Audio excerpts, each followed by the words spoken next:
एक गांव में दो भाई रहते थे। बड़ा भाई गंगाराम बहुत अमीर था। उसके घर में किसी भी चीज की कमी नहीं थी। वही छोटा भाई सेवकराम बहुत ही भोला और नेक दिल इंसान था। उसके परिवार में उसकी पत्नी और एक बच्चा था। वह इतना गरीब था कि वह मिट्टी के मकान में रहता था। गंगाराम की पत्नी के 3 पुत्रियों के बाद पुत्र हुआ था, तो गंगाराम ने एक बड़ा प्रोग्राम रखा, जिसमें उसने गांव के और बाहर के बड़े बड़े अमीर लोगों को बुलाया था।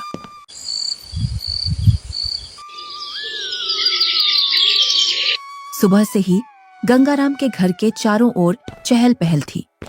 कहीं पकवान बन रहे थे, तो कहीं बच्चे खेल रहे थे और कहीं मेहमान आ रहे थे। गंगाराम के घर के चारों ओर खुशी का माहौल था। धीरे धीरे चारों ओर के मेहमान आ गए, पर आपके छोटे भैया सेवक कहीं दिखाई नहीं दे रहे हैं। अभी तक आए नहीं। आपने गांव में सबको बुलावा दिया है ना? अरे हाँ, बुलाया है उसको, आता ही होगा अपने बच्चों के साथ। तू यहीं रुक और मेहमानों को देख, मैं अभी आता हूँ व्यवस्था देखकर। इतना कहकर गंगाराम घर से बाहर चला जाता है और गुनगुनाता है, मैं उसको अपने प्रोग्राम में क्यों बुलाऊं? वो कहाँ और मैं कहाँ? मेरे यहाँ एक से बढ़कर एक अमीर मेहमान आ रहे हैं। अगर किसी को पता चल गया कि मेरा भाई इतना गरीब है तो मेरी नाक कट जाएगी। कुछ गांव के लोग सेवकराम के घर के आगे से गंगाराम के प्रोग्राम में जा रहे थे और सेवकराम अपने घर से खेतों पर जाने की तैयारी कर रहा था। जैसे ही वह घर से बाहर निकलता है तो उसको कुछ गांव वाले मिल जाते हैं। अरे सेवकराम, तू अपने भाई के घर नहीं गया? तेरी भाभी के बहुत दिनों बाद लड़का हुआ है। इसी उपलक्ष्य में तेरे भाई ने बहुत बड़ा प्रोग्राम रखा है। तू तो चाचा बन गया है और तू यहाँ, जबकि तुझे तो अपने भाई के घर सबसे पहले पहुँचना था। सेवकराम ये सुनकर दंग रह जाता है। इस बारे में उसे कुछ भी पता नहीं था, पर वह गांव वालों के सामने ऐसे बोलता है जैसे उसे पहले से सब पता है। अरे हाँ भाई, मुझे भी जाना है। बस थोड़ा सा खेतों पर काम बचा है, उसको मैं पूरा करके आता हूँ। जल्दी काम पूरा करके आ भाई। सुना है भाई गंगाराम ने बहुत ही स्वादिष्ट पकवान बनवाए हैं और उसने खाने पर पूरे गांव को बुलाया है। हाँ, ये तो बड़ी ही अच्छी बात है। तुम लोग चलो, मैं आता हूँ। जैसे ही गांव वाले वहां से निकल जाते हैं तो सेवकराम का मुंह उतर जाता है। ये तो बहुत खुशी की बात है, पर इसके बारे में तो मुझे कुछ पता ही नहीं है। चलो, मेरे बड़े भाई के घर पुत्र रत्न तो आया और मैं फिर से चाचा बन गया, पर मुझे इस बारे में कुछ बताया भी नहीं। शायद काम काज ज्यादा है, इसी वजह से मुझे बताना भूल गया होगा, वरना ऐसा हो नहीं सकता कि मेरा भाई मुझे न बुलाए। अरे भाग्यवान, तुमने सुना? तुम्हारी जेठानी के लड़का हुआ है। कुछ गांव वाले इधर से गुजर कर जा रहे थे। क्यों ना अपन भी चलें बड़े भाई के यहाँ? सुना है बहुत ही अच्छे अच्छे पकवान बने हैं वहाँ पर। अरे, ये तो बड़ी खुशी की बात है। आप फिर से चाचा बन गए और मैं चाची, परंतु उन्होंने हमें बुलाया नहीं। बिना बुलाए हम कैसे जा सकते हैं उनके प्रोग्राम में? बिना बुलाए वहाँ जाना सही नहीं होगा। अगर गांव में इस बात का पता चल गया कि हम बिन बुलाए उनके प्रोग्राम में आए हैं तो लोग क्या कहेंगे? बड़े भैया इतना बड़ा प्रोग्राम कर रहे हैं और इतने बड़े प्रोग्राम में पूरे काम की जिम्मेदारी भी उन्हीं पर है। तुम्हें पता है ना उनके पास कितना कामकाज होगा। इसी कामकाज की वजह से हमसे बोलना भूल गए होंगे और प्रोग्राम वाला आदमी तो कुछ ना कुछ तो भूल ही जाता है। आप लोग चलो ना, मैं अपने ताऊ का घर और अपने छोटे भाई को देख आऊंगा। कैसे चलें बेटा? मन तो मेरा भी बहुत कर रहा है जाने को, पर उन्होंने हमें प्रोग्राम का निमंत्रण भी नहीं दिया और ना ही हमसे बोला। उन्होंने फिर किस मुंह से उनके प्रोग्राम में जाएं? क्या हम अपने छोटे भाई से मिलने नहीं जाएंगे पापा? क्यों नहीं, हम जरूर चलेंगे आपके छोटे भाई से मिलने के लिए। क्यों आप छोटे बच्चे को झूठी तसल्ली दे रहे हो? तुम्हें पता है ना, तुम्हारे बड़े भाई हमें उनके बराबर नहीं समझते हैं, तभी तो उन्होंने हमें प्रोग्राम में नहीं बुलाया है। तुम तो सदा गड़े मुर्दे उखाड़ती हो। ऐसा नहीं है, वो हमको चाहते हैं, वो तो कामकाज की वजह से बुलाना भूल गए हैं। तुम्हें लग रहा है कि भैया तुम्हें बुलाना भूल गए हैं, तो तुम जाओ। बिन बुलाए मैं नहीं जाने वाली कहीं। मैं तो खूब खुश हूँ अपने घर में। आपको जाना है तो जाओ। ठीक है, मैं और मुन्ना चले जाते हैं। तुम्हें नहीं जाना तो मत चलो। आप जा रहे हो तो जाओ, पर उधर से जल्दी लौट कर आना। सेवकराम और उसका बच्चा प्रोग्राम में जाने के लिए तैयार हो जाते हैं। अब तुम प्रोग्राम में जा रहे हो तो बच्चे को देने के लिए कुछ तो ले जाना पड़ेगा। हाँ, बहुत देर से मैं भी यही सोच रहा था, बच्चे के लिए क्या ले जाऊं, और बाजार से ले जाने के लिए मेरे पास पैसे भी नहीं हैं। आप तो ये लकड़ी का झूला ले जाओ जो तुमने मुन्ना के लिए बनाया था। अब मुन्ना के कुछ काम का नहीं है। हाँ, यही ले जाता हूँ, इसमें बच्चा खूब आराम से सोएगा। सेवक राम उस झूले को उठाकर चल देता है और उसके साथ में उसका लड़का भी चल देता है।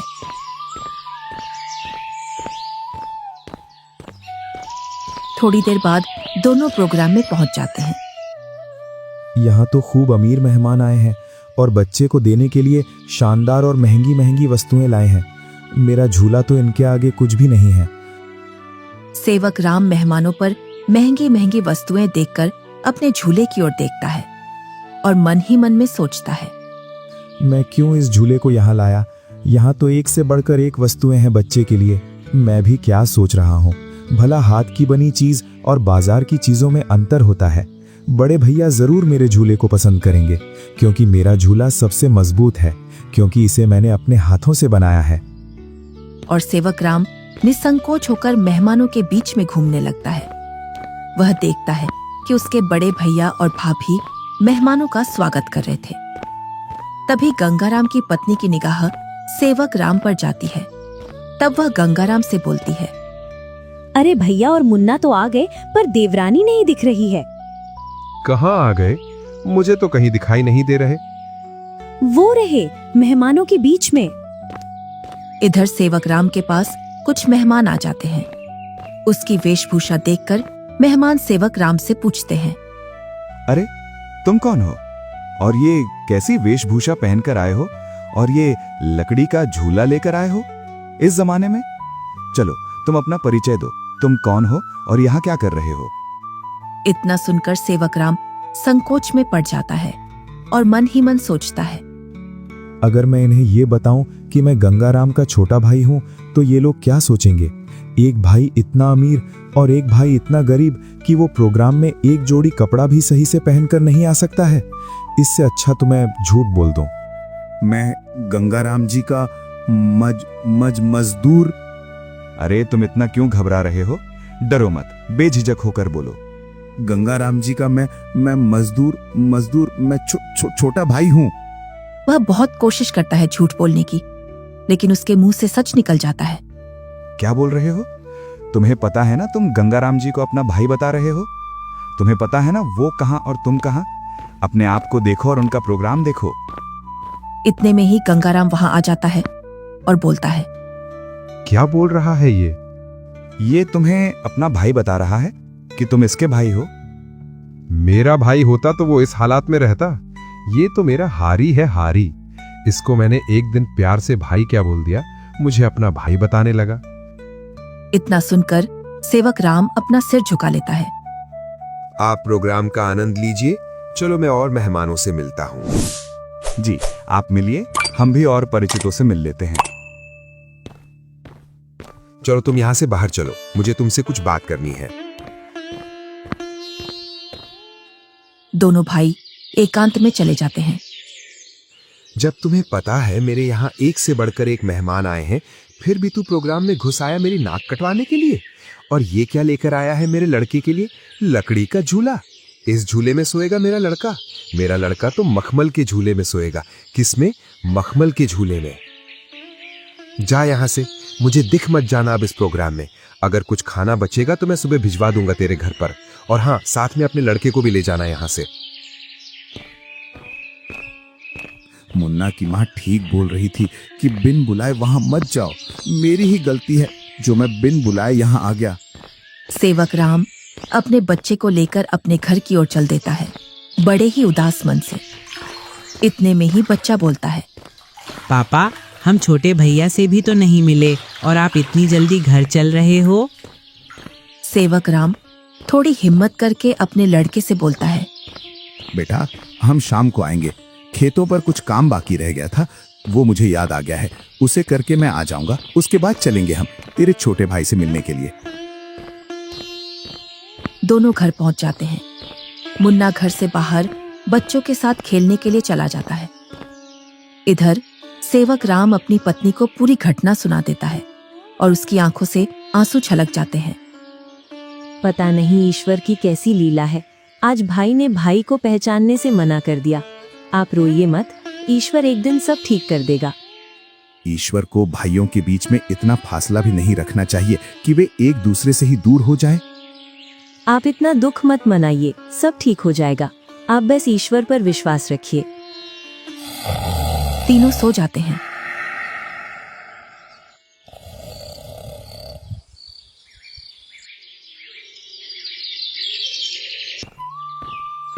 दूसरा दिन गंगाराम के दरवाजे को कोई बजाता है। पता नहीं अब कौन आ गया। कल का इतना थका हारा हूं, फिर भी लोगों को समझ में नहीं आता है और आकर दरवाजा खटखटाने लग जाते हैं। गंगाराम जैसे ही दरवाजा खोलता है तो वह देखता है कि सामने एक साधु खड़ा है। क्या है महाराज, क्यों दरवाजे को बजा रहे हो? कुछ नहीं बेटा, बड़े जोरों की भूख लगी है। बस थोड़ा सा खाना मिल जाता तो मेरी भूख मिट जाती।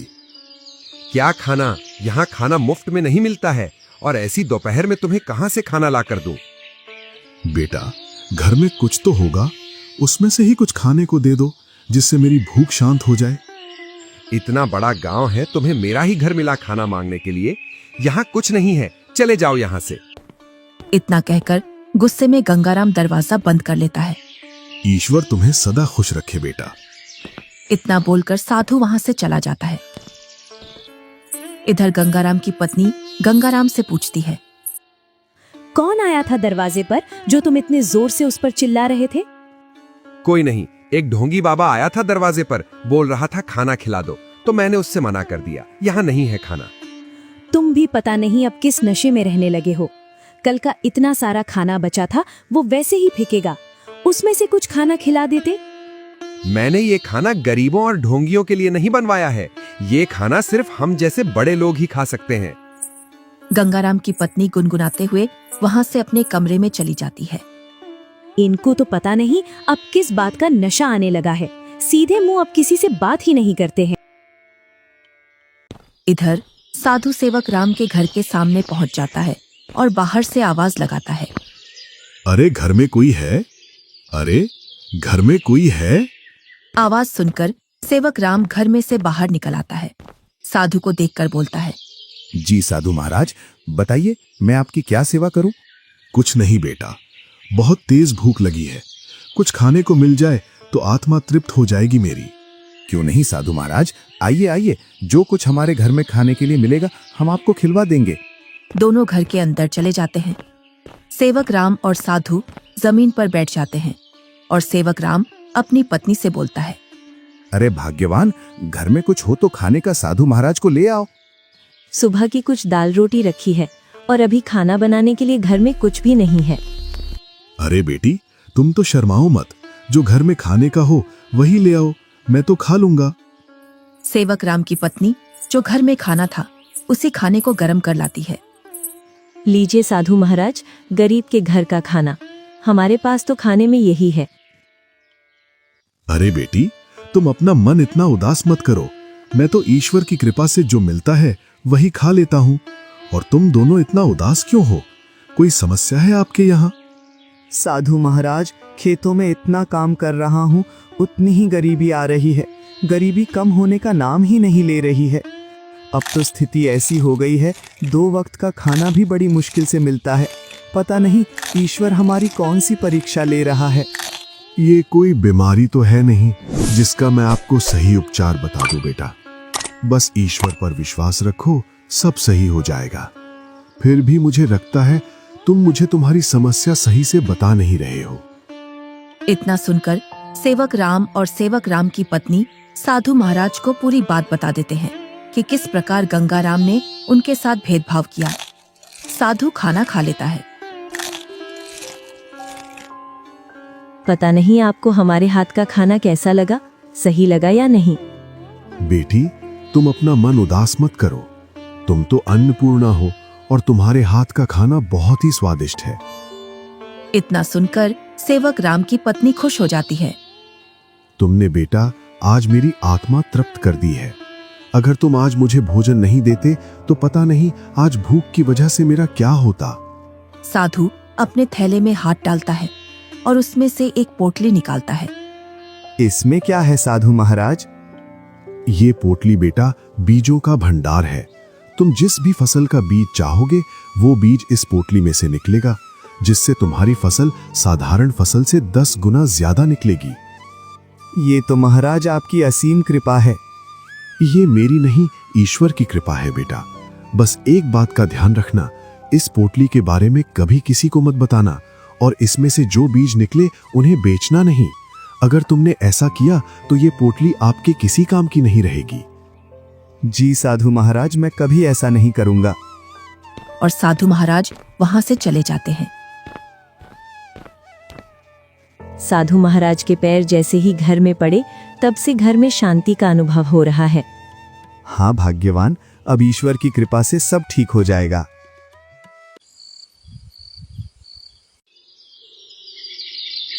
जैसे ही सेवक राम ने अपने खेतों में उन बीजों की बुआई की तो चारों ओर सेवक राम की फसल के ही चर्चे थे। इधर गंगाराम अपने धन के घमंड में जी रहा था, जिससे वह किसी से भी सीधे मुंह बात नहीं करता था। इधर सेवक राम की संपत्ति बढ़ रही थी और गंगाराम की घट रही थी, और इसी के साथ गंगाराम के घर में अशांति भी बढ़ रही थी। कुछ ही दिनों में सेवक राम ने गांव में गंगाराम से भी बड़ा मकान बना लिया था, और सेवक राम अब अपने घर में खूब खुशी खुशी रह रहा था। पर एक दिन, मालिक, अब मैं आपके यहाँ काम नहीं करूंगा। अब मुझे दूसरे गांव में आपसे ज्यादा जमीन मिल रही है और इससे भी अच्छी उपजाऊ। क्या बोल रहे हो हरिया तुम? तुम्हें पता है मेरे पास कितनी जिम्मेदारियां हैं? तुम चले जाओगे तो मैं अकेला कैसे खेती और घर संभालूंगा, और ऊपर से मैं अकेला आदमी। मुझे जहाँ मुनाफा मिलेगा मैं वहीं काम करूंगा मालिक। अगर मुझे इतनी ही मेहनत में मुझे वहां ज्यादा फसल मिलेगी तो मैं वहीं जाऊंगा। अरे हरिया, मैं भी तो तुम्हें खूब मुनाफा करवाता हूँ। बस तुम इस साल और रुक जाओ, मैं जब तक दूसरा हारी देख लूंगा। मालिक, 2 सालों से तुम मुझे बेवकूफ बना रहे हो। न तो तुम अनाज ज्यादा देते हो और न ही तुम दूसरा हारी रखते हो। मैं तो चला, तुम जानो और तुम्हारी खेती। अरे नहीं, ये तो चला गया। अब मैं क्या करूंगा? कई सालों से मैंने खेतों में काम भी नहीं किया है, जिससे अब मुझसे खेतों में काम भी नहीं होगा। क्यों ना मैं सेवक राम के यहाँ जाऊं? अब तक तो उसने उसकी सारी जमीन बेच दी होगी, क्योंकि हालात तो वैसे भी खराब चल रहे थे उसके। वो जरूर मेरे खेतों पर काम कर लेगा। गंगाराम सेवक राम से मिलने के लिए चल देता है।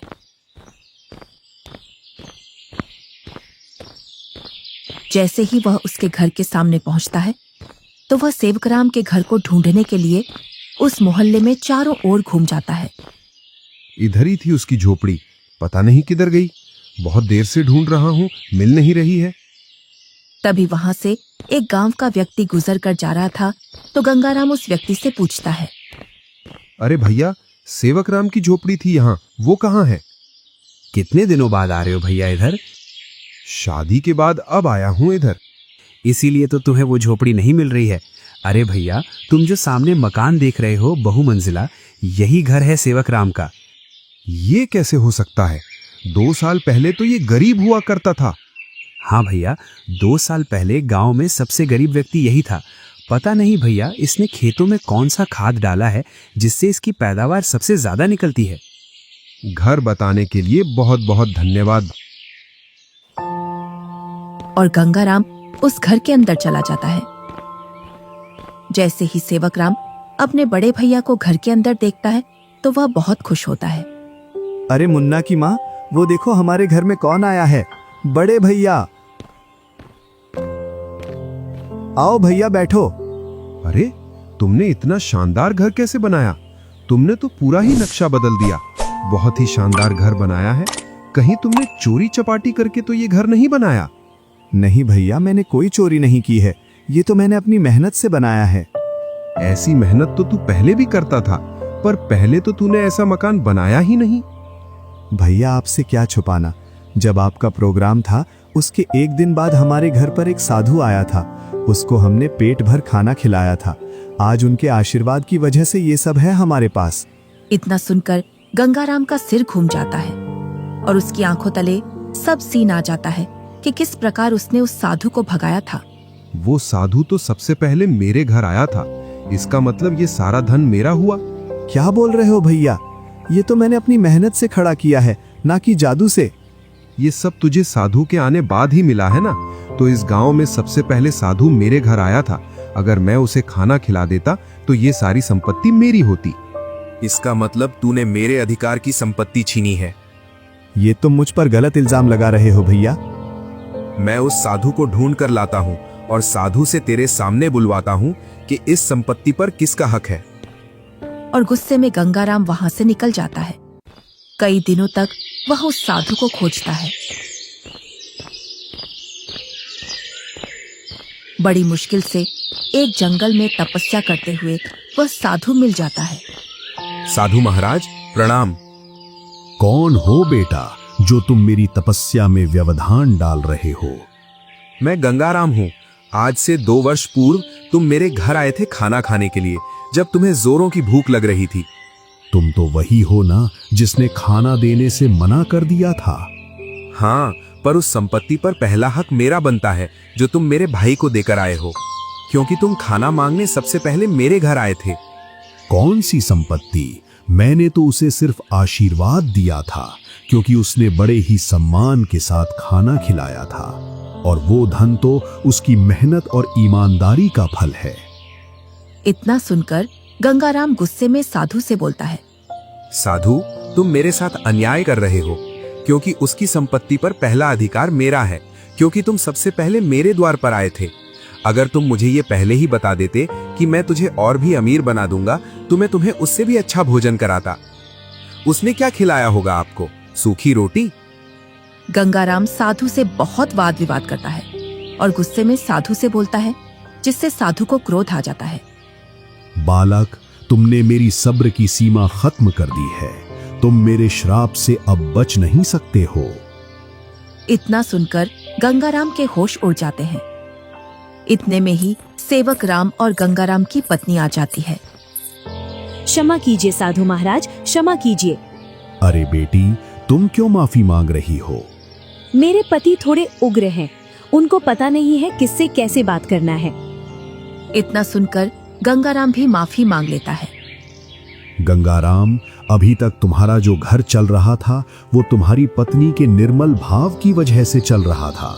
अब तुम अपने लालच को छोड़ दो और दोनों भाई साथ साथ रहो, क्योंकि तुम्हारा छोटा भाई बहुत ही ईमानदार है। जी साधु महाराज। तुम्हें कैसे पता चला मैं यहाँ हूँ? आप जिस दिन साधु महाराज की खोज में निकले, उसी दिन भैया मेरे पास पहुँच गए थे और उन्होंने आपके बारे में मुझे सब बता दिया था। भाई हो तो तेरे जैसा, मेरे जैसा भाई किसी को भी नहीं मिले।